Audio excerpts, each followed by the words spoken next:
Hi, everyone. Thanks for joining. We're going to give it a couple more minutes to let other people join, and then we'll hop back on to give you the introduction and start the webinar. Thank you.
Hello, everyone. Welcome to our How Secure is Your Data webinar.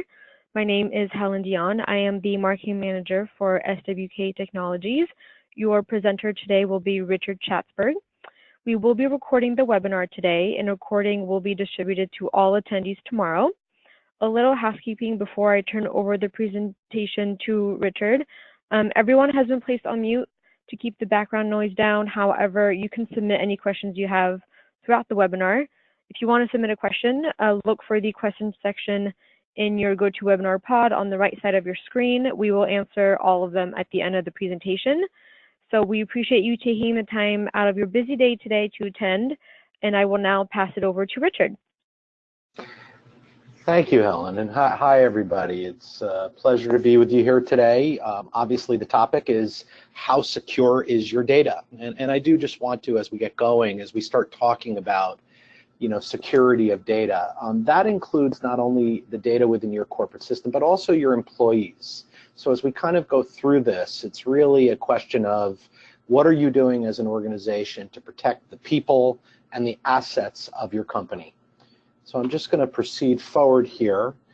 SWK is an interesting company. It's we have about 6,000 customers nationwide, and a vast majority of our customers have come through our ERP practice. Either we have sold or implemented Sage software or Acumatica, whether it be Sage 100, Sage 500, Sage X3, Acumatica, or NetSuite. But what many of our customers don't know is that huge portions of our business are dedicated to the build, manage, maintenance, and security of our clients' corporate infrastructure.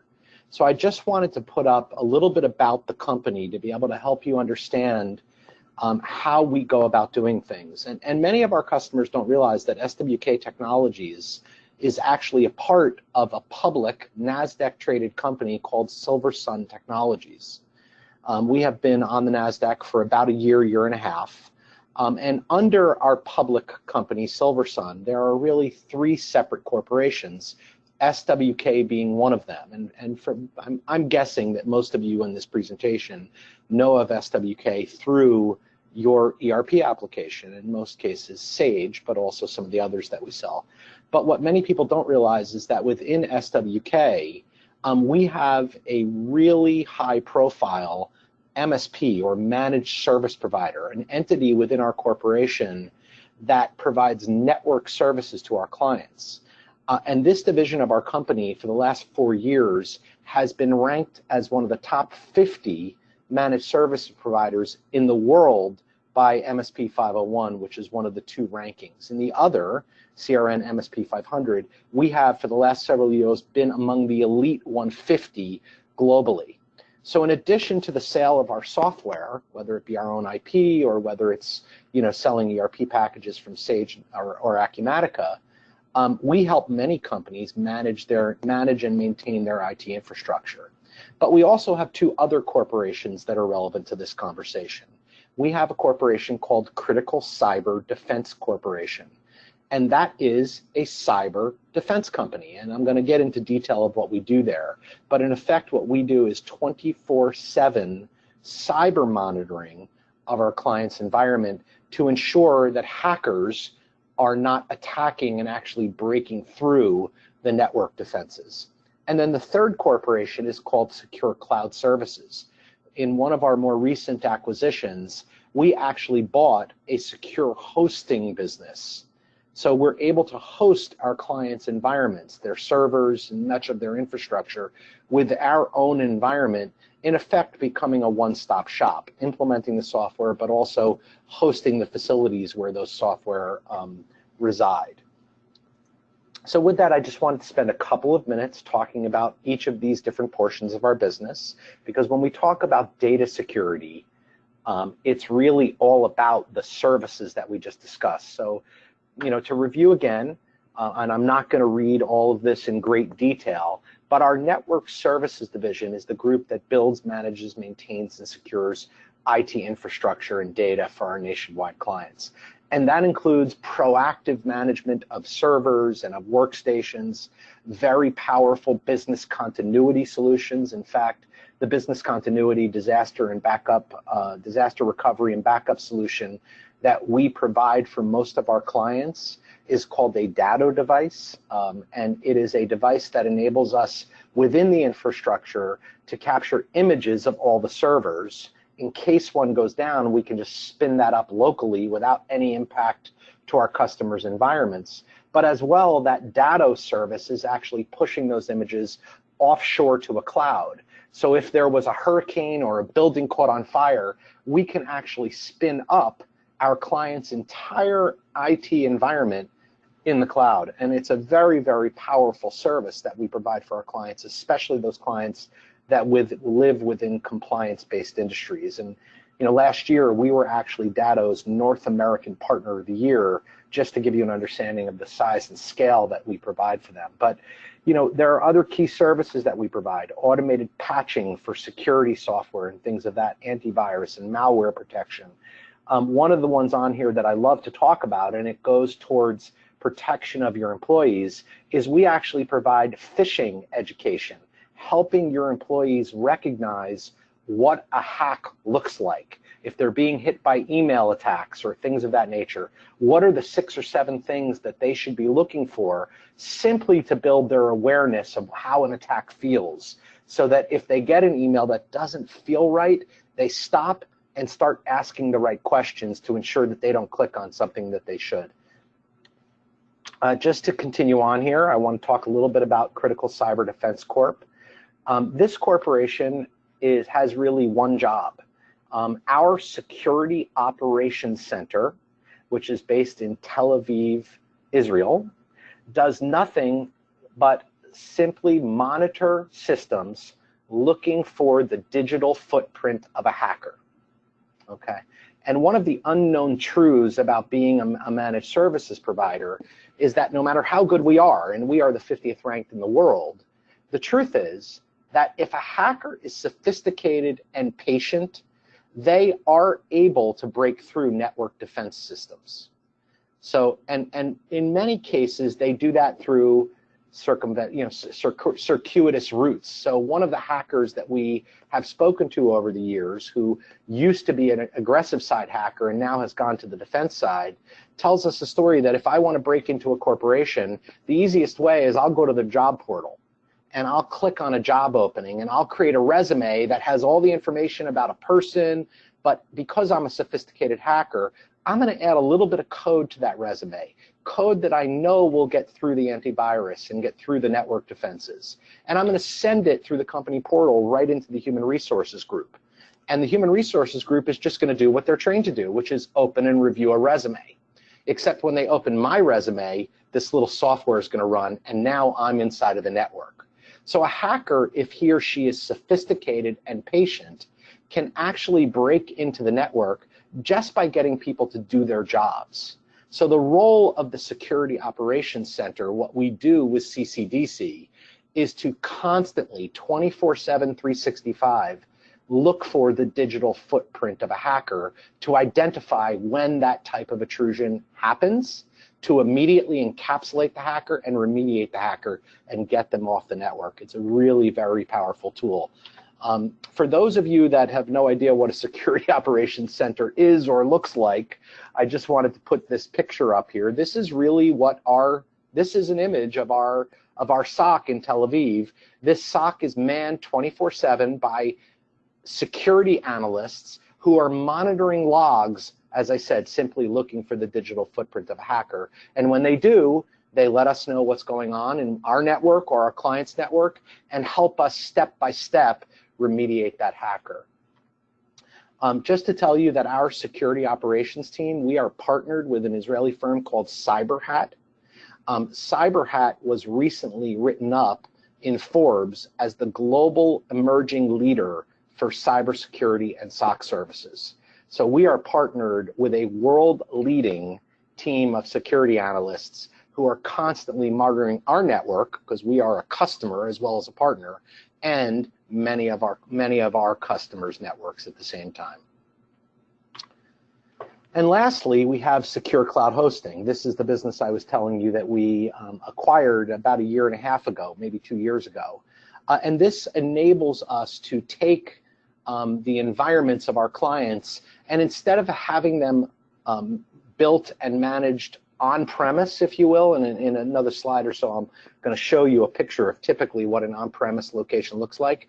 We take those servers in-house, whether they're physical servers or virtual servers, and we manage them ourselves. We host them ourselves in our own environment. We manage them with our 50th ranked network services team.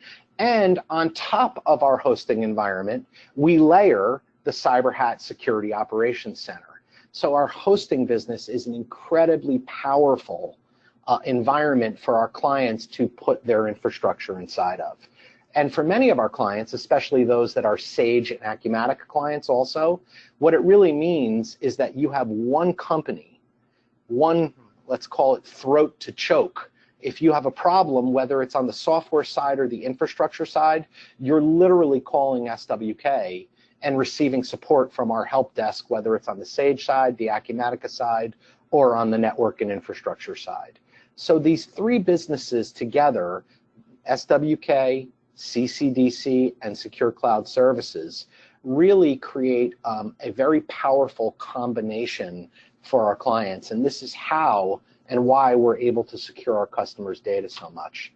So I'm just going to continue forward. I'm going to spend a little time on this page, not because I want you to so much see these images, but I do want to talk to the images a little bit.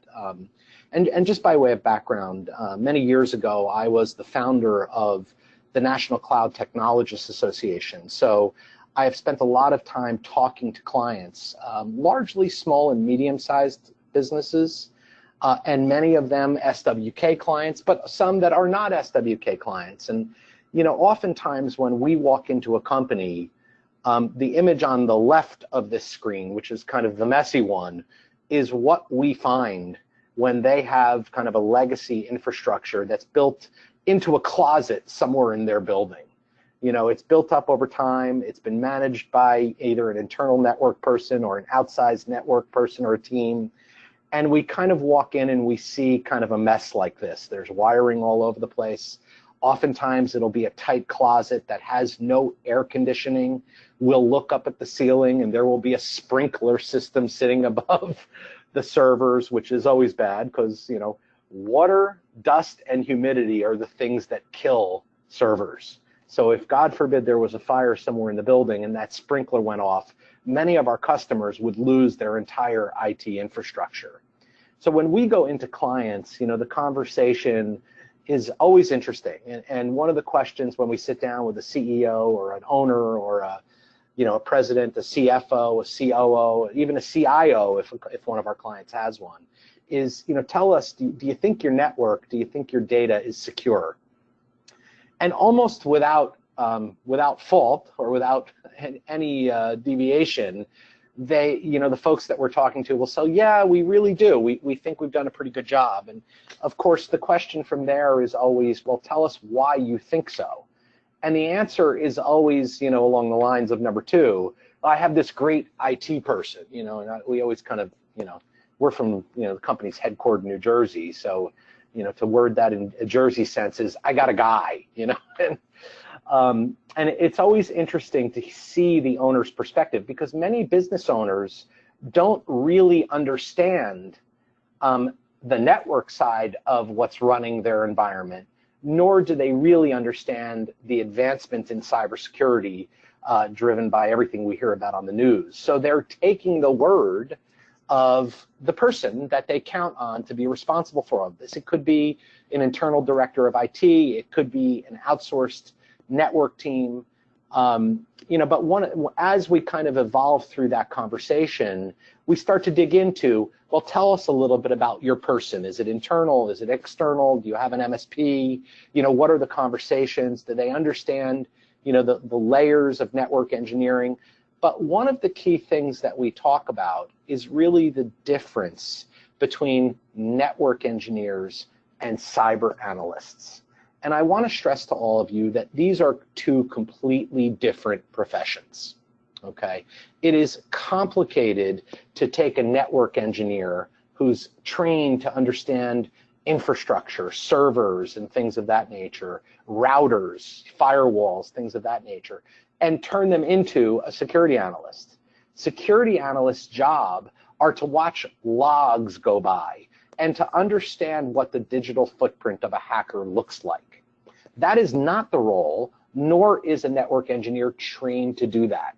So when we go into these corporations and we ask them about why they feel so confident, and they talk about their internal teams, or they talk about their network engineers, you know, we'll often say to them, well, has your network team told you that if a hacker were in some way through attack of your employees to get on the network, for the most part, they would not be able to tell that that hacker is on the network?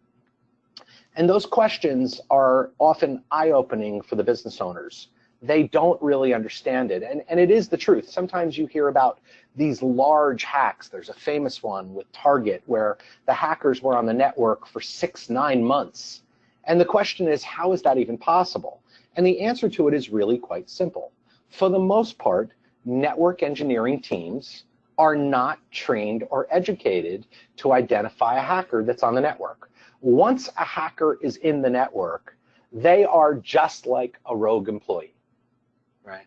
So once they have broken through, whether it's through a network attack, they're taking advantage of a patch that you didn't put onto your system, or maybe you have an older system that is no longer protected. And just to give you some dates, by the way, January 14th is a very, very big day for all of us because many of the Windows servers that are out there will no longer be supported by Microsoft. So we have in our portfolio, I'm sure, a huge number of customers that are on older Windows systems, whether they be workstations or servers. And on January 4th of 2020, those servers are no longer protected by Microsoft. So if you haven't migrated to newer versions, the hackers are going to be see there, just start sending out notices, sending out breach attempts, just to see who has not upgraded their servers or upgraded to newer operating systems. And that's the kind of thing we see. We go in, we'll do an audit of an environment, And we see all different flavors and all different versions of operating systems, of, of different kinds of hardware that's been purchased over time. And what most owners don't realize is that those that are very old and no longer supported are an easy breach for a hacker if they want to go at you. Most hacking takes place through employees these days, right? So there's always this question, we hear about this all the time, and now I'm getting to, question number 5 here. Why would a hacker attack me? What most business owners don't realize is that hackers don't really know who they're attacking. And by the way, when you talk to a hacker, what they'll tell you is they really have no idea how they got on the network. All they know is of the many tries that they sent, whether it's a generic attempt to break in, they're just attacking generic IP addresses or attacking people because they have purchased names from the dark web, they largely don't know who they're attacking, and they're not really sure what they did to get them in. They run a little bit blind. So when you talk about why would they attack me, most hackers, when they throw a big attack out there, they're throwing a wide net just hoping they can catch some fish. And then hopefully of the fish that they catch, some of them are valuable. And what I mean by that is they find data on that network that they can go after, whether it's a financial transaction that they want to get in the middle of and change account numbers on, or whether there's social security numbers, credit card numbers on the environment, something that they can take down from the network and then go sell on the dark web. And that's really how a hacker functions. So this concept of, well, the hacker's not going to target me because they don't know me, there's nothing here, I'm a small business. That's not how the hacking community works anymore. So this concept of why would a hacker attack me? It's no longer a valid, it used to be. I would say 10, 12 years ago, hacking was much more targeted. Now the hacking community, and we're going to get into this a little bit, is much different. It's generic attacks, throw a wide net out there, and let's see who we can catch. And that's the way it works. I'm going to continue on here. So I just wanted to give you some cyber facts and figures just to help you understand the scale of the problem here. And these are just interesting little data points to help us all realize the world we're living in. In 2007, 1.2 billion internet users. 10 years later, it's up to 4.2 billion. That is half of the world population. So we're talking about 1 in 2 people on this planet connected to the internet. Very dangerous, especially as more and more of our lives go e-commerce and we're using Amazon and we're using credit card payments and things of that nature. The volume of theft is really off the charts. The number of IoT connected devices will reach 25 billion devices by 2021. And one of the questions when I'm in giving public speeches is I'll ask people, how many of you have an Alexa or some other device like an Alexa in your home or your office? And typically, about half the hands in the room will go up. And the question I always ask people is, what do you think that Alexa is doing the whole time? And the answer is listening. Right? And some of the people in the audience will always say, well, they're listening, waiting for me to say a key word to it. Well, yes, that's true. That's when they're reacting. But for them to be able to hear those keywords, for the Alexa to be able to hear the keywords, they have to be listening all the time. And there are documented cases where conversations between husbands and wives have actually been captured via the Alexa and then sent out via email to somebody on the contact list. So it's very clear that these Alexa devices are listening all the time. Many of these devices are notoriously hackable. Your cameras around your house. Well, if the device does not hear noise or the cameras do not pick up motion for an extended period of time, and there is a hacker on your network watching this stuff, what does the hacker know? You're not in the house. What a wonderful time to send a note to a local thief saying, hey, this house is empty, now's the time to go ransack it. So it's important that we understand that all of these devices that are making our lives wonderful come with liability at the same time. Right? So one of our recent cyber attacks, the NotPetya, cost $10 billion globally, including $300 million for one customer alone. Right? So think about our own complexity of that. You know, and today, the average internet user has 25 passwords, up from 6 a little over a decade ago. And here's the key one. It's estimated that cybercrime will cost corporations $5.2 trillion between 2019 and 2023 alone. Right? Scary numbers in terms of the impact that these hackers can have on our corporations, both large and small. And in Facebook, they closed 300 million accounts, 14% of all accounts, after determining that they were fake. So we're living in a world where, you know, this concept of people creating fake accounts, using new personality types, trying to trick us into communicating with them so that they can send us an email from a known entity. Oh, this is somebody who I've been talking to on the internet. It's a friend of mine. They just sent me an image or something. Let me click on it, open up, see what they look like. And next thing you know, the person is in. It's really a scary world that we're living in, and we have to kind of realize that, you know, and to expand on that a little bit, you know, what's different about it today? In 2016, a lot of people that we speak to think that hacks are coming all from international. They're coming from Russia and China and the Middle East. 2016 was the first year that more than 50% of hacks came from within our national borders. So the question is, why is that? And what has really happened is that organized crime has started to realize that this is big business. $5.2 trillion in a 5-year period means that there's a lot of money to be made in this environment. So we have US-based organized crime starting to get involved and really creating kind of networks of hackers. I can tell you that I'm on the board of a university, and there's a great story of an unknown company trying to come to one of our employment events at the university and trying to get a table at an employment event, specifically under the guise that they wanted to recruit and hire computer scientists. Well, the university thankfully does a lot of background checking on what corporations are coming to these events, and couldn't really find anything about this company. And when they finally showed up at the event and tried to say, no, we've paid for a table and all that, and the belief was, because the police had to get involved, it was organized crime actually coming to this technical university trying to recruit computer scientists to become hackers for their organization. So it's, you know, it's really become very organized, very systematic, and frightening.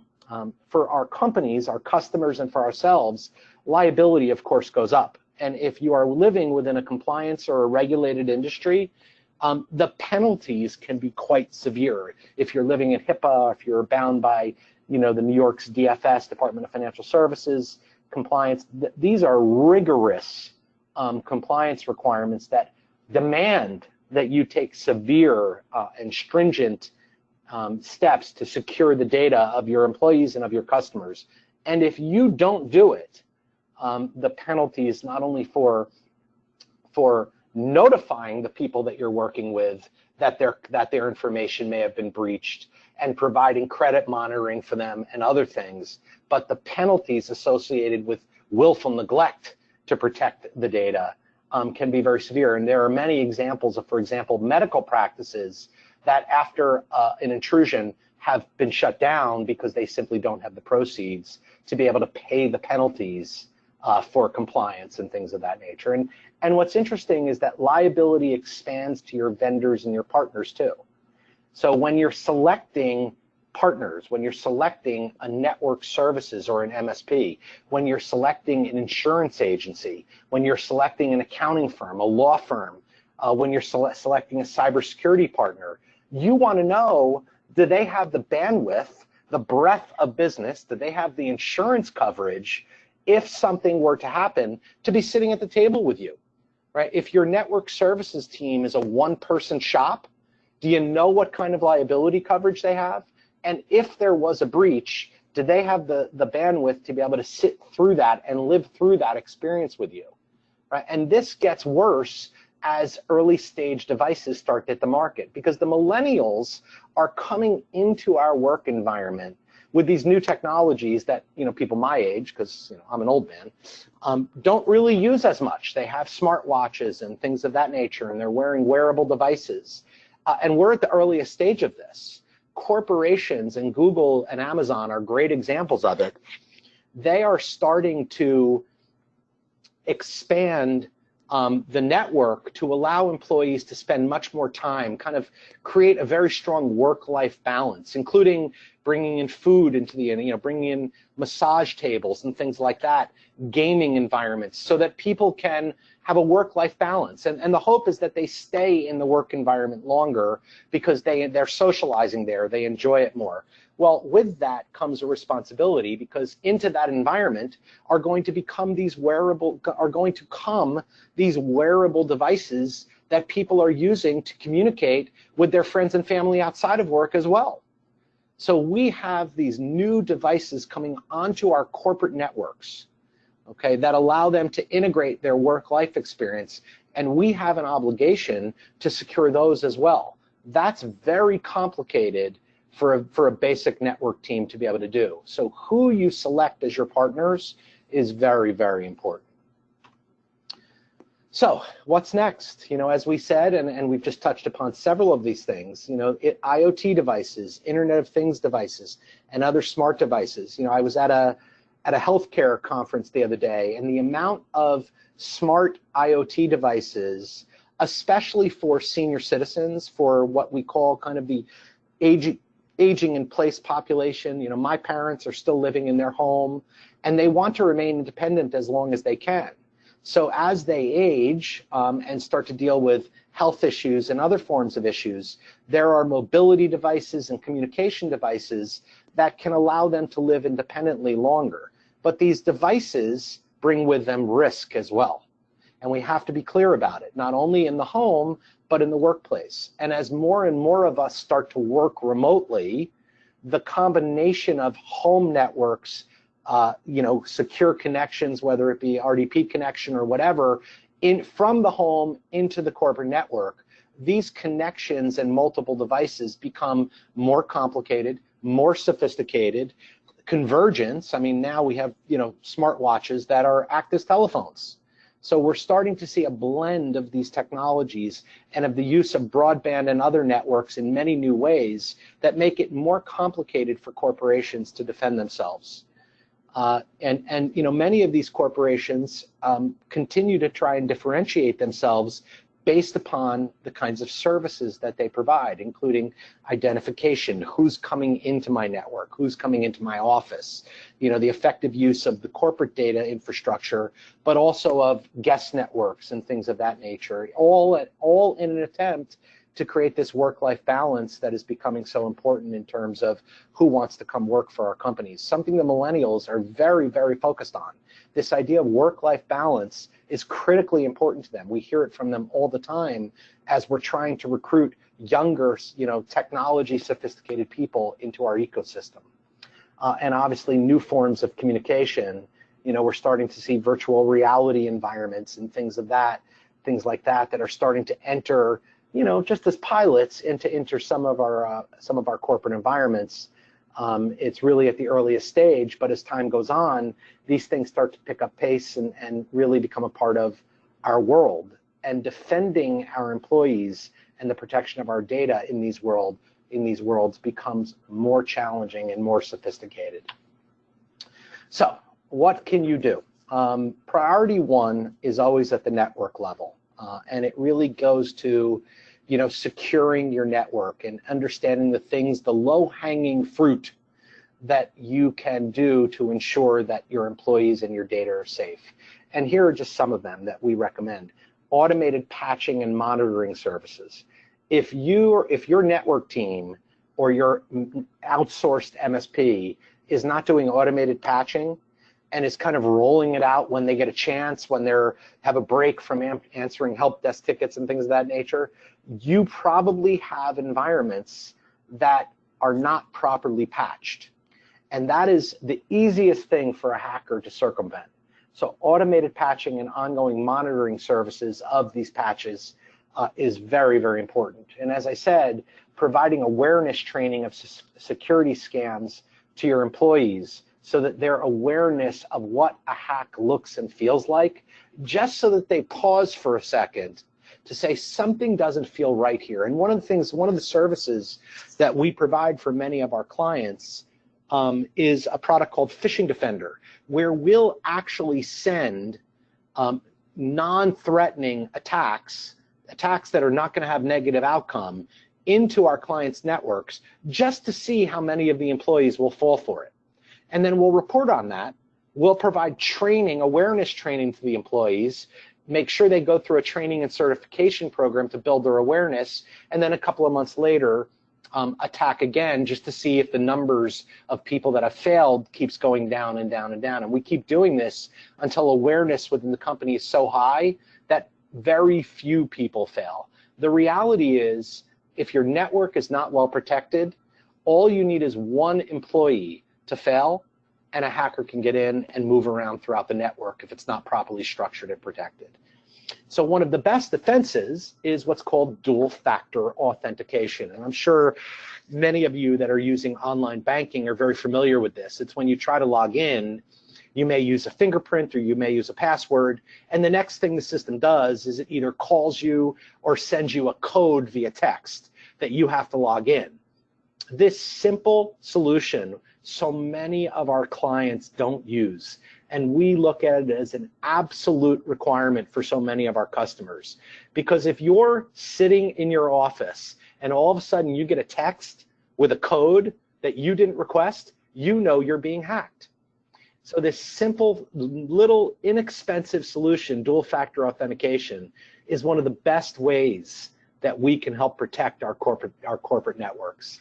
And the business continuity solution that we talked about, so important, because if you do get encrypted, if you do get locked out, and we catch it quickly and early, because we have these images of your environment, maybe we're taking an image every 15 minutes, all we have to do is understand when the lockout happened, when the hacker got on the network, and we can oftentimes just revert back to an image from 15, 20 minutes ago, and you might lose 15 minutes of business, but we're going to be able to bring your network back up very, very quickly. And we have had examples. I'm going to go back to a slide here a couple ago.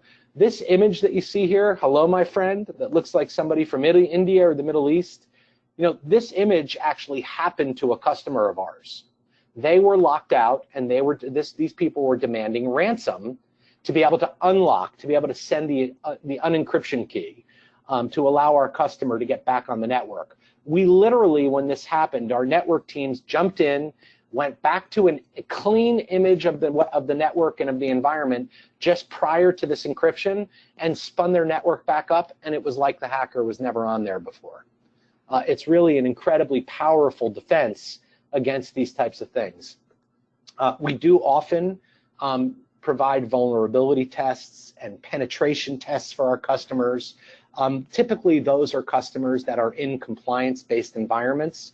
We either can do basic risk assessments, vulnerability tests, and penetration tests, or if it's, for example, a hedge fund that's working, you know, bound by some of the financial services compliance, we can have professional hacking teams come in and run ethical hacks and run true, you know, robust risk assessments of a corporation's entire network.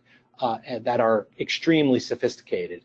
And the other thing that we do and that we talk about with our clients all the time is around cyber liability insurance. Most of our customers don't really understand. They may think they have cyber liability insurance, but they don't understand that it's actually a cyber liability rider within their general liability policy. They don't really have a self-contained cyber liability insurance.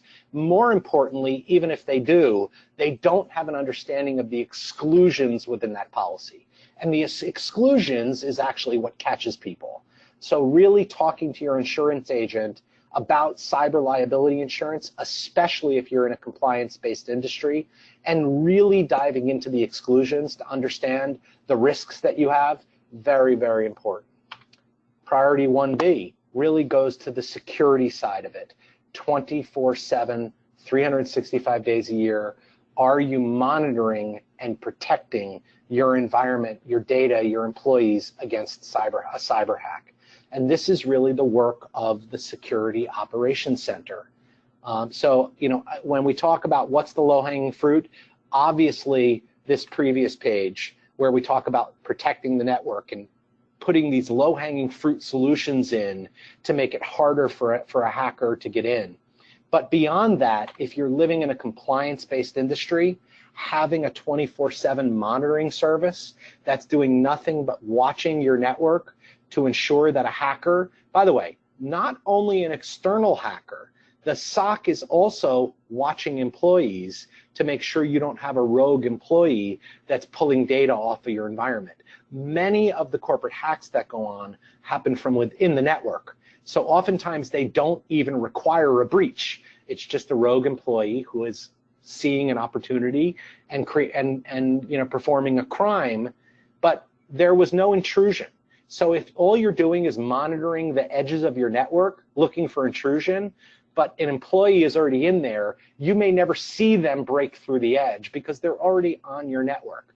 The SOC is monitoring external forces as well as internal forces. And this is, for those of you living in compliance-based industries, certainly something we recommend. And you're surprised how inexpensive of a service this is, but really an incredibly powerful one.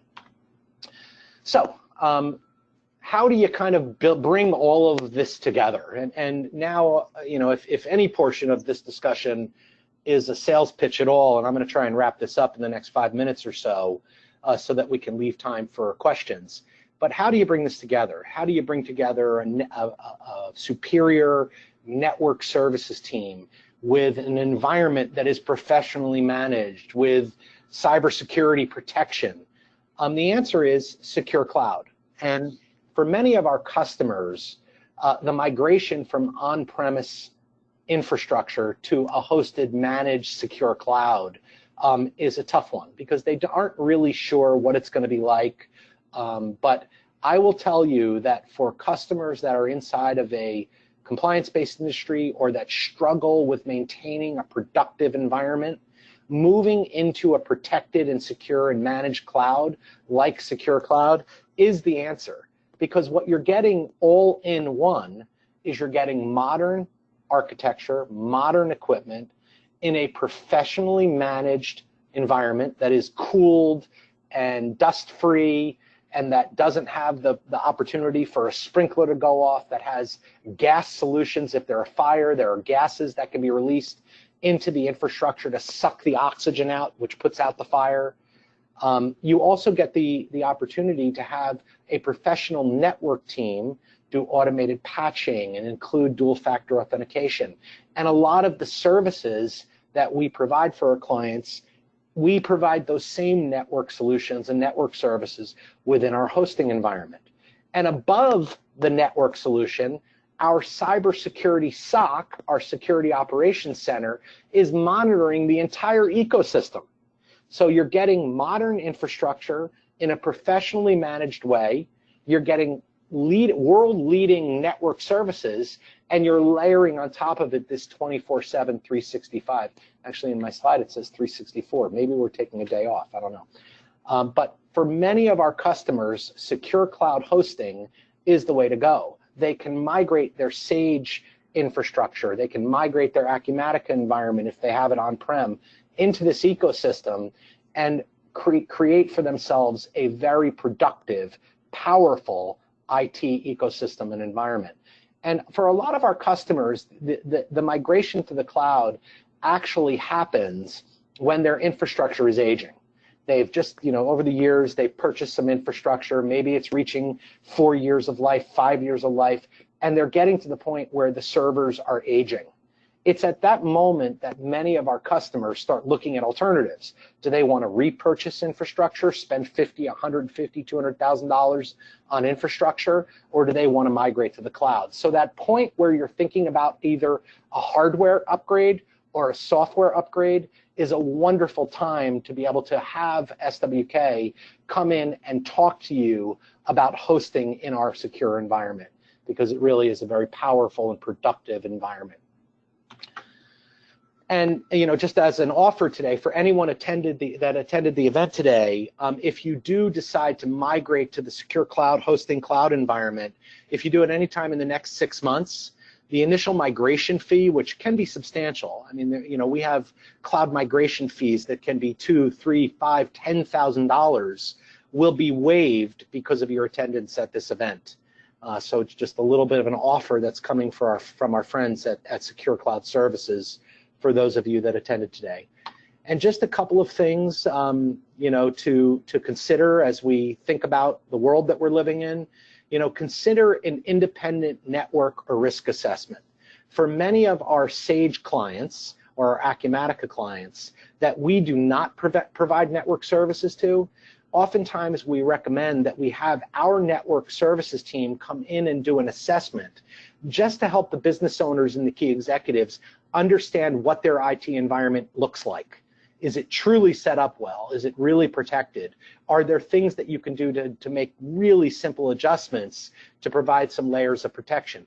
And sometimes that independent review is so valuable, and it's really not an expensive proposition. I think a basic network and risk assessment could be $500, $1,000, but the value in it is you're getting an external expert's view of how your internal team or your outsourced team are doing to protect your data. And obviously, as we talked about, cyber liability insurance is important. But also look to your employee handbook, to your manuals and your procedures, internet uses and infrastructure usage to make sure that your employees have absolute clear understanding of how they're able to use your broadband, to use your network, to use your equipment, so that it's very clear to them what should be done and what shouldn't be done. And then, of course, pick your vendors very, very carefully, because if they are subject to a breach and that breach passes on to you, the famous Target breach, it was actually their HVAC vendor that was breached, and that's what allowed the hackers into the Target environment. It was through an HVAC vendor. So understand who your vendors are, understand who your partners are, make sure that they have the same commitment to network and data security that you do, as well as the insurance to back up that position. And with that, guys, I think we're done. So Helen, I'll open it up to any questions if there are any. Thanks, Richard. I don't see any questions coming in, but let's give it a couple more seconds so people have time to type them in if they have any. Sure.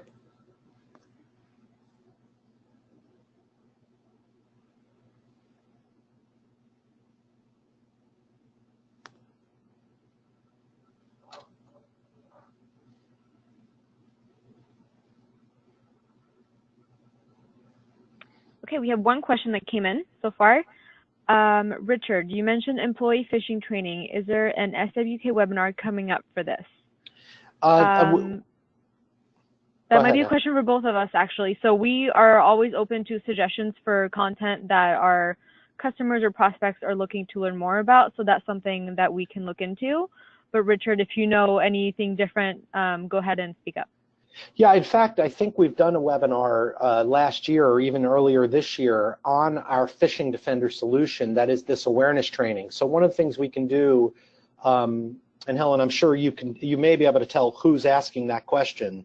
Maybe what we can do is see if we still have a video capture of that webinar to be able to send to them. But as well, if you want a consultation with somebody on our network team to talk about how we provide that service, how we manage it, give you an estimate of cost, we're happy to do that as well. But I'm pretty sure over the last year or so, we did a session on Phishing Defender, so it should still be, within our infrastructure.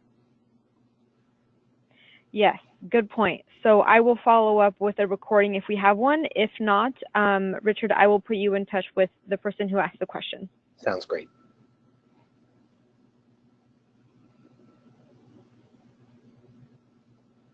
Nothing else has come in.